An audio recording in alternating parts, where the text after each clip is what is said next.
सुरेशं विश्वाधारं गगनसदृशं मेघवर्णं शुभाङ्गं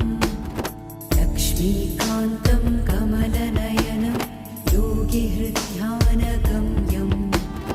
वन्दे विष्णुं भवभयहरं सर्वलोकैकनाथं मेघश्यामं पीतकौशेयवासं श्रीवत्साङ्गं कौस्तुभोपासिताङ्गं पुण्योपेतं पुण्डरीकायताक्षं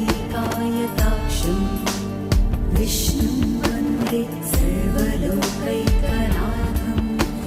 नमः समस्तभूतानाम् आदिभूताय भूभृते अनेकरूपरूपाय विष्णवे